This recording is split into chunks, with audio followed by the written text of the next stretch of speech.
Welcome students. Last लेक्चरमध्ये आपण exercise 2.1 sequence and सिरीजचा पाहिला होता. आता सेकंड एक्सरसाइज जो आपला सेकंड 2.2 त्यामध्ये sum of N terms of GP याच्याशी रिलेटेड होता. जसं आपल्याला 10वी मध्ये पहिल्यांदा nth टर्म ऑफ एपी आणि मग त्यानंतर SN sum of N terms of AP असा पार्ट होता. सेम इथेही असं.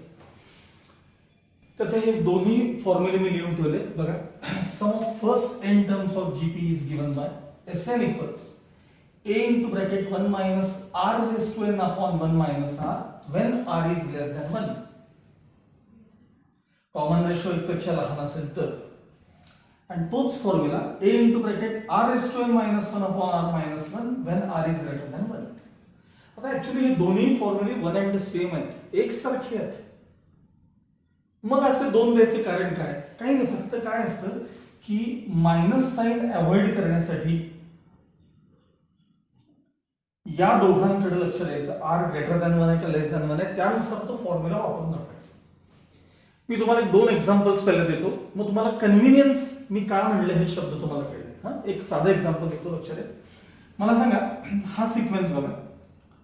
2 2 3 is 6 6 3 is 18 18 3 is 54. हा सिक्वेन्स जीपी मध्ये बरोबर आहे.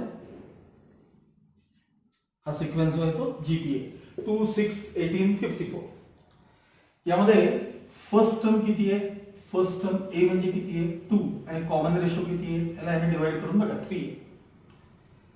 मला यातल्या फर्स्ट 3 टर्मशी मला टोटल पाहिजे. फर्स्ट 3 टर्मशी टोटल ती तुम्ही ओरली पण करू शकता. हे बघा 18 प्लस 2 20 प्लस 6 26 म्हणजे सम ऑफ फर्स्ट 3 टर्म्स आपल्याला 26 मिळाली. हे आपण ओरली केलं. आता युजिंग फॉर्म्युला करणार आहोत. चला पहिल्यांदा मी जो कन्व्हिनियंट आहे तोच फॉर्म्युला पहिल्यांदा वापरणार. हे बघा कॉमन रेशो ग्रेटर दॅन 1 असेल, हे बघा हा नंबर ग्रेटर दॅन 1 आहे की नाही, तर हा फॉर्म्युला त्यावेळी फक्त कन्व्हिनियंट असतो. चला हा बघा हा फॉर्म्युला लिहिला. काय फॉर्म्युला आहे सांगा. नंतर पाठ म्हणतो मला a इंटू ब्रॅकेट हा r raise to n minus 1 upon r minus 1. मला काय पाहिजे आपल्याला? सम ऑफ फर्स्ट 3 टर्म म्हणजे S3 मला पाहिजे. चला a रिप्लेस करा. a म्हणजे 2 ब्रॅकेट मध्ये r म्हणजे इथला 3 बर का रेज टू n. आता n च्या जागी 3 आलेत म्हणून हे 3 येत मायनस 1 अपॉन 3 मायनस 1 इथं समोर देतो. ओके 2 इंटू हा ब्रॅकेट. आता 3 cube 27 27 minus 1 3 cube 27 27 minus 1 26 upon 3 minus 1 2 2 2 cancel. Final answer 26. Sum of 3 terms काय आले बघा 26 आहे. आता एक काम करूया, पहिला फॉर्म्युला होतो ठीक आहे, काही बिघडत नाही बघा. एसएन इक्वल्स काय formula? a into bracket 1 minus r raised to n upon 1 minus r. खरं तर कॉमन रेशो पेक्षा मोठा आहे पण मी मुद्दामून हा फॉर्म्युला वापरतो, हरकत नाही. चला आपल्याला काय पाहिजे? S3 पाहिजे. a फर्स्ट टर्म किती आहे? 2 1 minus r म्हणजे 3 रेज टू n. हा n इथं बघायचा, इथे n 3 आहे upon 1 minus 3 2 into bracket 1 minus 3 चा क्यूब 27 अपॉन 1 मायनस 3 म्हणजेच मायनस 2 2 इंटू हा डिफरन्स आला मायनस 26 आणि हे अपॉन मायनस 2. पुन्हा मायनस मायनसचं डिव्हिजन प्लस झालं. आता हे 2 2 कॅन्सल झालं आणि फायनल आन्सर 26 झालं. मग मी कन्व्हिनियंट जे म्हणतो ते काय, तर हे बघा कॉमन रेशो 1 पेक्षा मोठा असताना देखील जर तुम्ही हा फॉर्म्युला वापरला तर त्यात विनाकारण मायनस साइन येतात. मान्य आहे ते कॅन्सल होतात, आन्सर सगळं सेम येतं. पण ज्यावेळेस फ्रॅक्शन मध्ये कॅल्क्युलेशन्स तुम्हाला येतील ना त्यावेळेस तुम्हाला हे वापरणं यानुसार वापरणं जास्त कन्व्हिनियंट तुम्हाला आहे. त्यामुळं काही नाही बघा, फक्त मागे पुढे टर्म्स आहेत. हे दोन टर्म्स खालीवर मागे पुढे आहेत, बाकी काही नाही. त्यामुळे हा एसएनचे दोन्ही फॉर्म्युले जे आहेत हे वहीमध्ये लिहून ठेवायचे. सम ऑफ एन टर्म्सचे दोन फॉर्म्युले हे वहीत लिहून ठेवायचे आणि मग पुढे आपण एक्सरसाइज सुरू करायचं आहे. लक्षात आलं?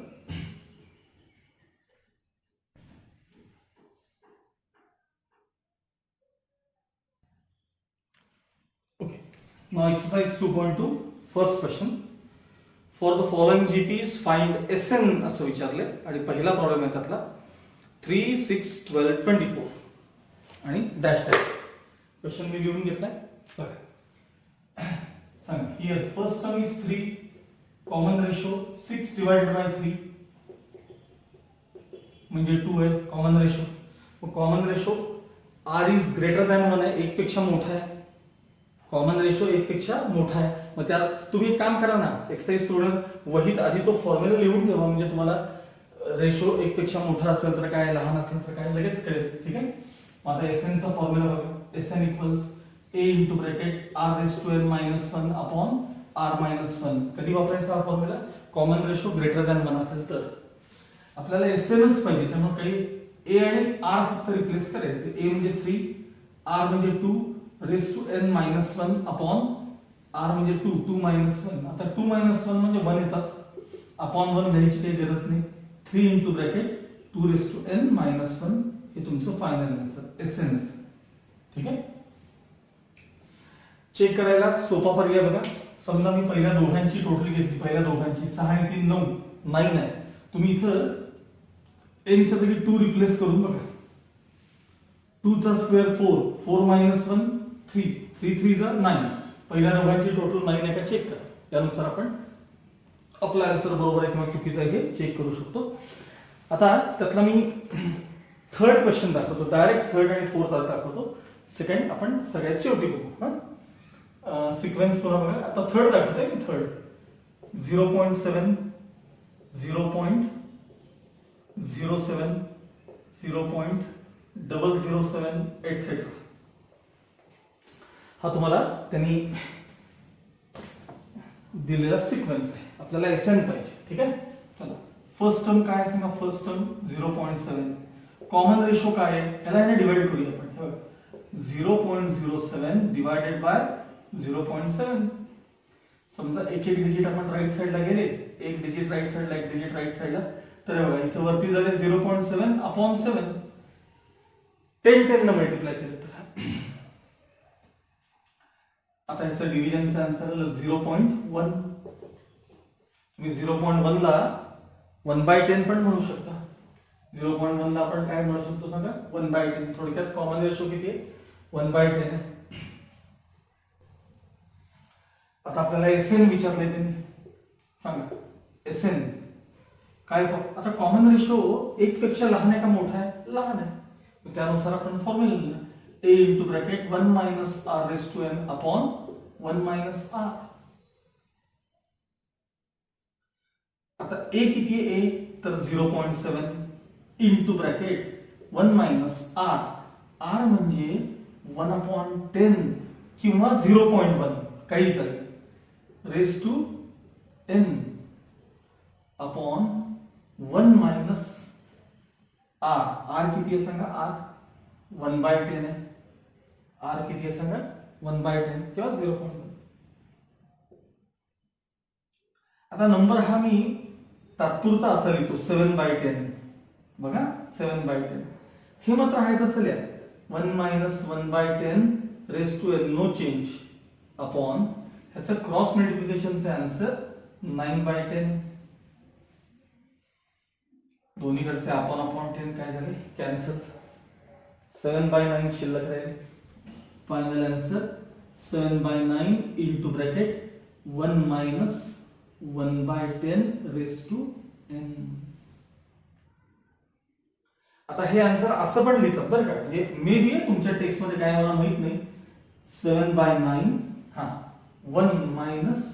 आता सांगा 1 ची nth पॉवर काय येते? म्हणजे 1 इंटू 1 इंटू 1 असं 100 वेळा केलं तरी आन्सर 1च येणार आहे. मग 1 ची nth पॉवर नेहमीच 1 असते आणि 10 ची मात्र nth पॉवर आहे तशी खाली लिहिली तरी हेही लिहू शकतात, हे लिहू शकतात, कुठलंही आन्सर त्यातलं लिहिलं तरी चालतं.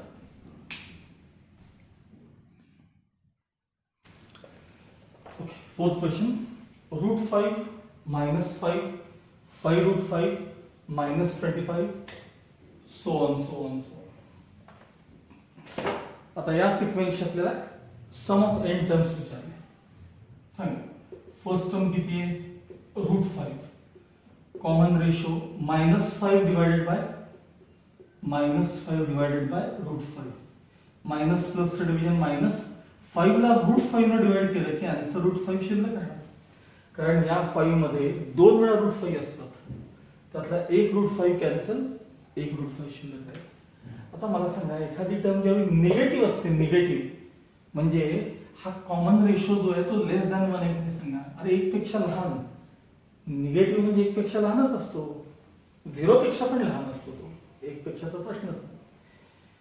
मग त्यावरून आपण एसएनचा कुठला फॉर्म्युला वापरायचा? a into bracket 1 minus r⁻n upon 1 minus r. सांगा a काय आपल्याकडे?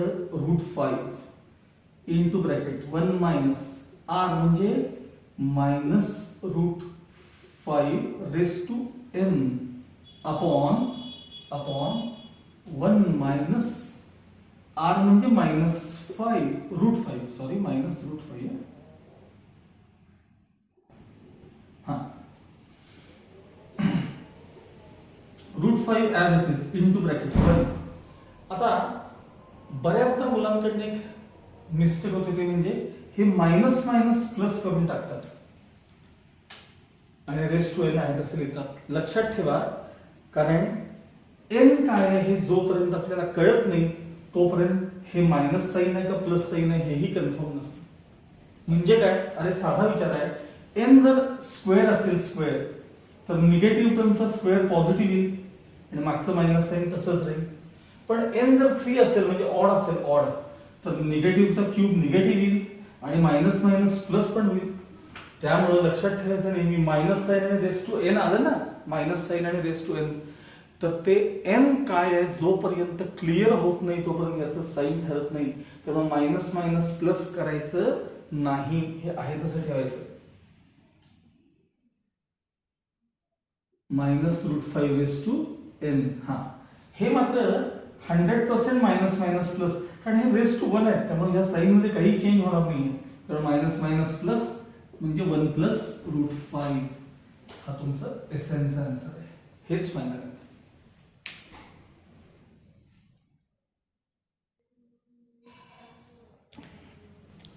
Now fourth question.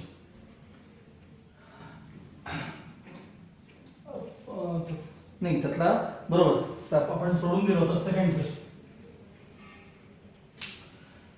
टर्म्स आहेत pq, q² आणि q³ असे टर्म्स दिले. इथं आपल्याला जर कॉमन रेशो पाहिजे तर कोण लहान आहे कोण मोठा आहे हे आपल्याला माहिती नाहीये.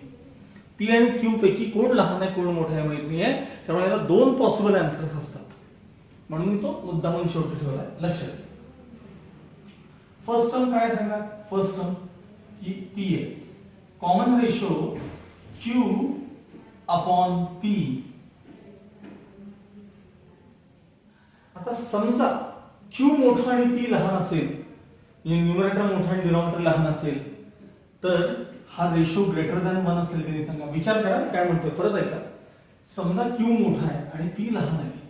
इथं समोर लिहितो बघा. If q is greater than p then q/p हा रेशो तेव्हा तुम्ही ट्रान्सफर करा, नुसतं दोन्ही साइडला p ने डिवाइड करा म्हणजे q/p ग्रेटर दॅन p/p म्हणजे 1. जर q हा p पेक्षा मोठा असेल तर कॉमन रेशो पेक्षा मोठा येईल. त्यावेळेस एसएनचा फॉर्म्युला आपला असा आहे. काय फॉर्म्युला? a into bracket. आता कॉमन रेशो 1 पेक्षा मोठा आहे, a इंटू ब्रॅकेट 1 पेक्षा मोठा आहे बरं का, r⁻n-1 अपॉन r-1. सांगा a म्हणजे फर्स्ट टर्म काय आहे? p इंटू ब्रॅकेट r म्हणजे q/p raise to n-1 upon r-1. आता r म्हणजे काय सांगा? q/p -1. क्रॉस मल्टिप्लिकेशन करून हे डिनॉमिनेटर जर वर नेलं आपण क्रॉस मल्टिप्लिकेशन करून तर हे झाले p². का माहिती काय बघा, हे क्रॉस मल्टिप्लाय केल्यावर खाली p येतात ना, हे वर नेले म्हणजे p² into bracket Q upon P bracket raise to n minus 1 upon हे क्रॉस मल्टिप्लाय काय झालं ते सांगा Q मायनस P या फॉर्म मध्ये आन्सर असू शकतो. ठीक आहे, तुम्ही अगोदर तुमच्या टेक्स्टबुकचे आन्सर्स चेक करून घ्या, म्हणजे याच्यापेक्षा जास्त जर सिम्प्लिफाय केलं असेल तर आपण तसं सिम्प्लिफाय करून घेऊ. ठीक, नेक्स्ट.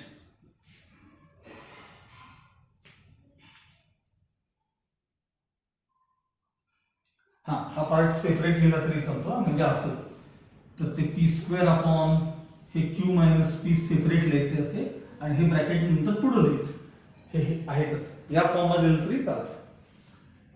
आता हीच लाईन बघा, ह्याच मध्ये बदल बघा. A इक्वल्स P आणि R equals Q upon P. If Q is less than P, समजा Q हा P पेक्षा लहान असेल तर Q अपॉन P हा ratio, then Q upon P हा रेशो लेस दॅन 1 असेल, कॉमन रेशो लेस दॅन 1. मग त्यावेळी एसएनचा आपण फॉर्म्युला कुठला वापरू सांगा, काय A into bracket less than 1 आहे ना, R 1 minus R raise to n upon 1 minus R. सांगा A म्हणजे कोण, P bracket 1 minus R, R कोण आहे Q upon P raise to n upon 1 minus R कोण आहे तर Q अपॉन P.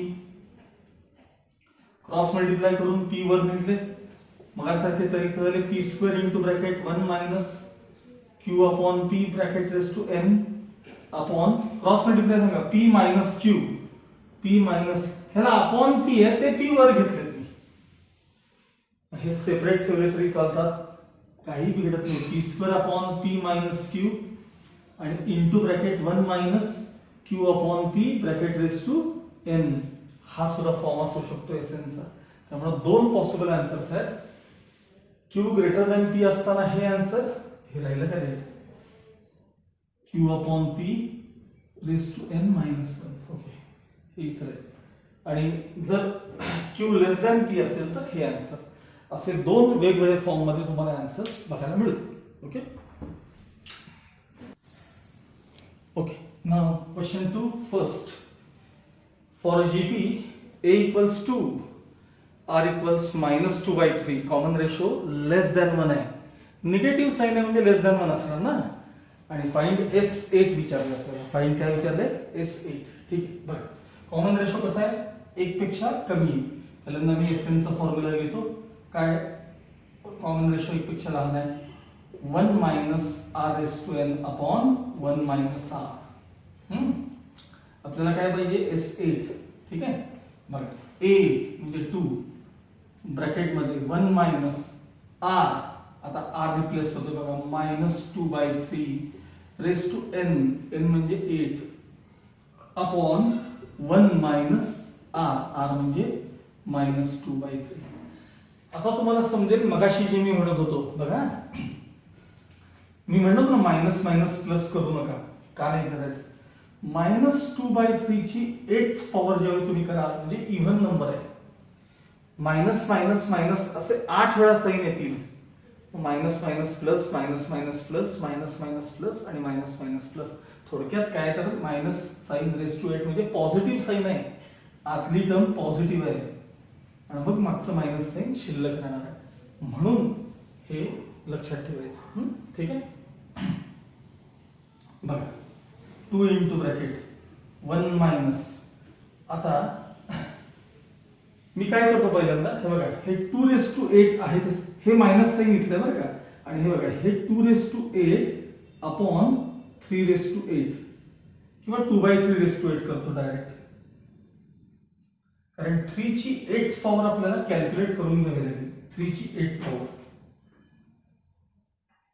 हा बघा 2/3 रेस टू 8, हे मायनस साइन का गेलं कळलं, निगेटिव्ह टर्म त्याची 8th पॉवर आहे. ठीक आहे, खाली 1 minus minus plus 2/3, 1 minus minus plus 2/3. Okay, आता 2 ची जी 8th पॉवर आहे, 2 ची 8th पॉवर ती आपण पहिले कॅल्क्युलेट करून घेऊया. बघा इथं इथं कंटिन्यू करूया आपण. हा 2 ॲज इट इज. 1 मायनस 2 ची 8th पॉवर. हे सोपं आहे. 2 to the 8, 2 to the 4 to the 8 to the 16 to the 32 64 128 512. हे झाले 512 अपॉन. आता 3 ची 8th पॉवर. 3 ची 8th पॉवर. बघा मी तुम्हाला एक वेगळा पर्याय दाखवतो. 3 3 असे 8 टाइम्स लिहायचे. बरोबर आहे आपल्याला. 1 2 3 4 5 6 7 8 सॉरी 8 टाइम्स. हा हे बघा. हे 3 3 जा 9 9 3 जा 27 3 जा 81 झाले. मग हे पण 81 च आहेत की नाही सांगा. मग 81 चा स्क्वेअर करणं त्यातल्या जरा सोपं आहे. 81 चा स्क्वेअर बघा. 81 चा स्क्वेअर केला की 1 चा स्क्वेअर 1, 8 1 जा 8 2 जा 16, 8 8 जा 64 65 म्हणजे 6561. ही झाली 3 ची 8th पॉवर आहे. आता डिवायडेड बाय इथलं क्रॉस मल्टिप्लाय बघा. 3 1 जा 3 प्लस 2 5 बाय 3 अपॉन किती आले 5 बाय 3. ह्याचा आन्सर. इथं cross multiplication 2 into bracket 6561 minus 512 upon 6561. आता डिवायडेड बायच्या ऐवजी मी मल्टिप्लाइड बाय करतो रेसिप्रोकलनं. एकच आहे ना. अर्थ एकच आहे की multiplied by reciprocal.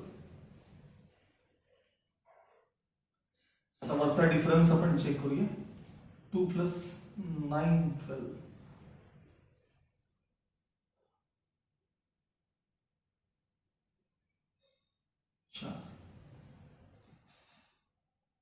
Okay upon 6561 as it is. हा वरचा डिफरन्स घेतला मी. Multiplied by 3 upon 5 as it is. Multiplied by 3 upon 5. आता थोडंफार काय हे बघा. हा नंबर 3 ने कॅन्सल होईल. बाकी काही होणार असं दिसत नाही मला. बघूया आपण. 3 2 जा 6, 3 1 जा 3, 3 8 जा 24, 2 3 7 जा. अजून काही चान्सेस दिसतात का बघा कॅन्सलेशनचे.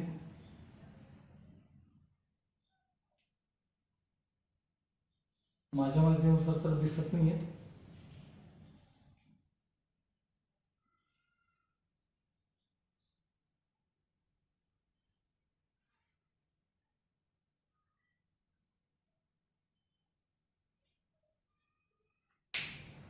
नाही नो चान्स. हे तुमचं फायनल आन्सर.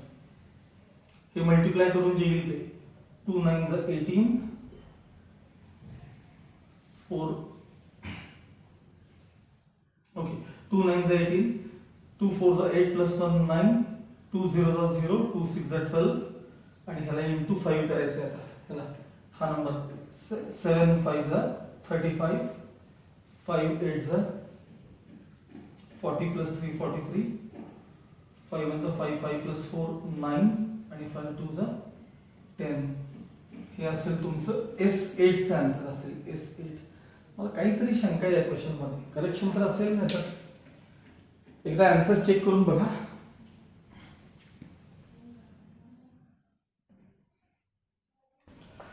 हे बघा चष्मा न घालण्याचे हे परिणाम. फाइंड S6 होतं. मी S8 केलेलं आहे. Extremely sorry. हे ठीक आहे. आपण प्रॉब्लेम बरोबर आहे. काही चुकीचं नाही आहे. सगळं बरोबर आहे.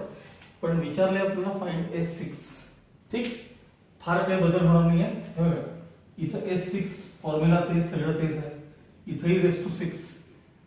नशिबानं तुमचं मायनस मायनस साईनचा काही विषय येणार नाही. हे बघा हे पण रेस टू 6 बरोबर आहे.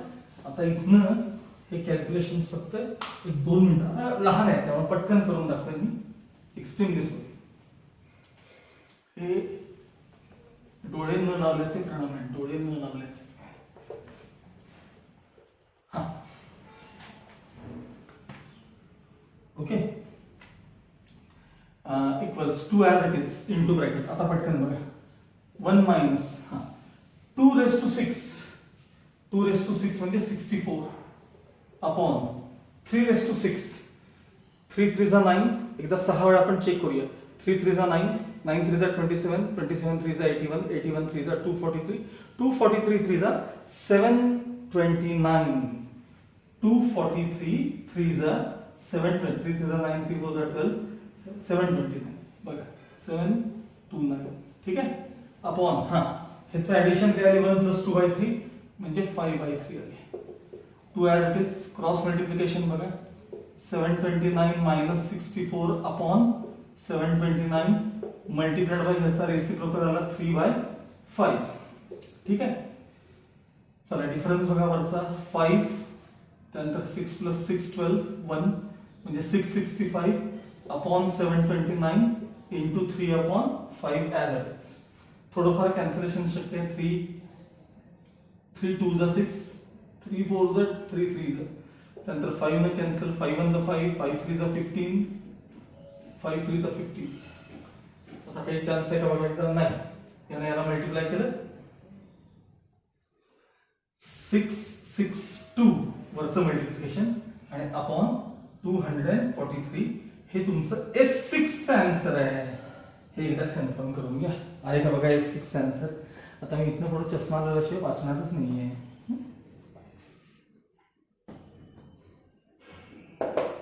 ठीक आहे.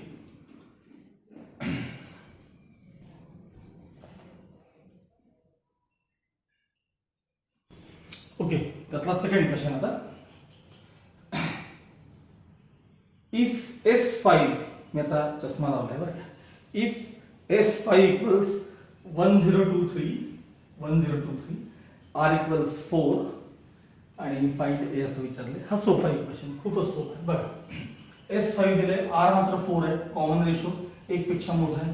मग पहिले एसएनचा फॉर्म्युला आपण लिहूया. सांगा एसएनचा फॉर्म्युला काय.